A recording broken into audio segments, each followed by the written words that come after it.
warahmatullahi wabarakatuh. Kami dari kelompok 5 Biokimia akan menampilkan video kami yang berjudul Protein. Sebelumnya perkenalkan, saya Satya Putri Alfarisi. Saya Nazifa Zahra. Saya Nova Ardila. Saya Indah Ramadhani Kohan. Selamat menyaksikan video kami. Terima kasih. Pokok bahasan. Yang pertama, pengertian protein. Yang kedua, sifat atau ciri protein. Yang ketiga, penggolongan atau pengelompokan protein. Yang keempat, struktur protein. Dan yang terakhir, fungsi protein. Pengertian protein. Protein merupakan makronutrien yang sangat dibutuhkan tubuh. Protein adalah senyawa organik kompleks berbobot molekul tinggi yang merupakan polimer dari monomer-monomer asam amino yang dihubungkan satu sama lain dengan ikatan peptida. Molekul protein memiliki beberapa kandungan, di antaranya karbon, hidrogen, oksigen, nitrogen, dan kadangkala sulfur serta fosfor. Selanjutnya, sifat-sifat protein. Sifat-sifat protein yang pertama, susah larut di dalam air karena ukuran molekulnya yang besar. Yang kedua, bisa mengalami koagulasi karena proses pemanasan atau penambahan asam atau basa. Yang ketiga, dapat mengalami kerusakan atau terdenaturasi akibat pemanasan. Pada denaturasi, protein mengalami kerusakan mulai dari struktur tersier sampai struktur primernya. Yang keempat, memiliki sifat amfoter karena membentuk ion zwitter pada titik isoelektriknya. Protein mengalami koagulasi sehingga dapat dipisahkan dari pelarutnya. Baiklah, di sini saya akan menjelaskan tentang penggolongan protein. Satu, penggolongan berdasarkan sumber bahannya ada dua, yaitu protein hewani dan protein nabati. Contoh dari protein hewani yaitu telur, daging, susu hewani. Contoh dari protein nabati yaitu kacang-kacangan, brokoli, tahu, tempe.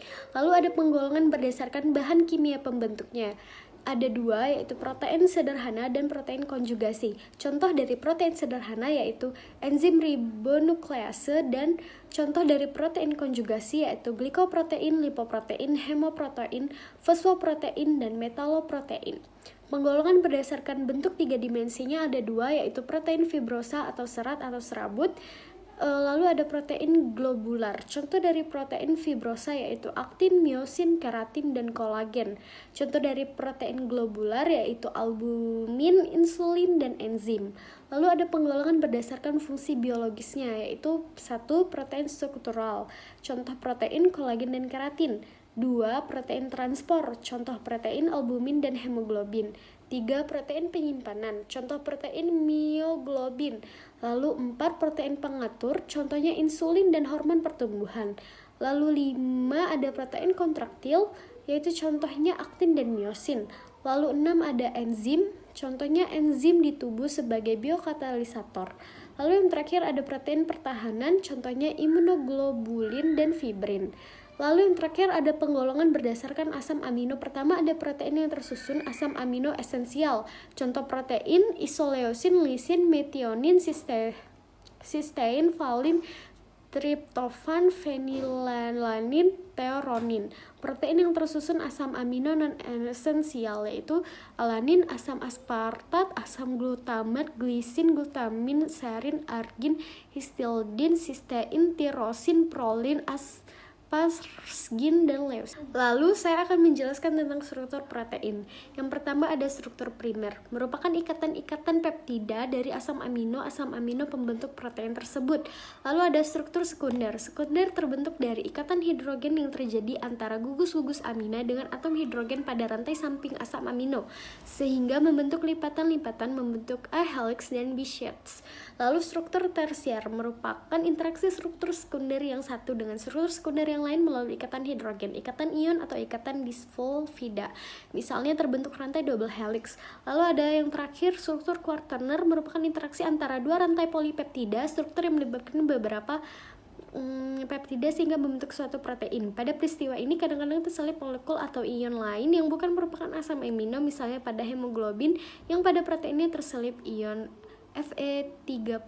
Baiklah, selanjutnya fungsi protein. Yang pertama, protein dapat membantu proses pertumbuhan, perbaikan, dan pemeliharaan struktur tubuh mulai dari sel sampai organ.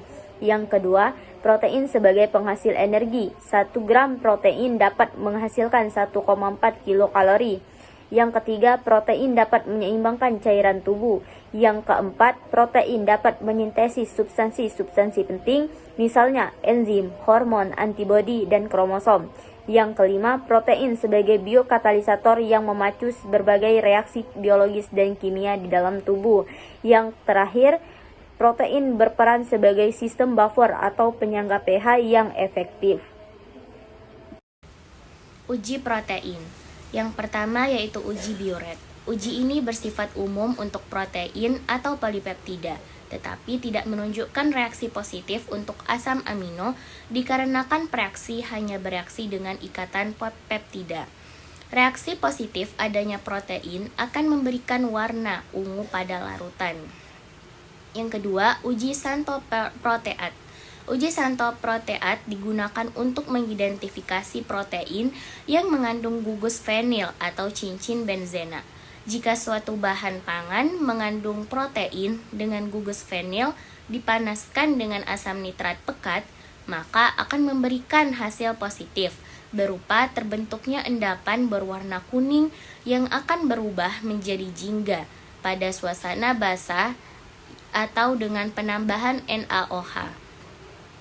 Yang ketiga, uji ninhidrin. Uji ninhidrin digunakan untuk mengidentifikasi keberadaan protein dan asam amino dalam suatu bahan pangan. Uji ini dilakukan dengan meneteskan larutan ninhidrin ke bahan uji, lalu memanaskannya selama beberapa menit. Reaksi positif ditunjukkan dengan terbentuknya warna ungu. Yang keempat yaitu uji belerang. Reaksi untuk uji belerang adalah larutan timbal 2 asetat. Uji ini diterapkan untuk mengetahui adanya unsur belerang atau sulfur dalam protein. Uji positif ditunjukkan dengan terbentuknya endapan hitam timbal 2 sulfida atau PBS.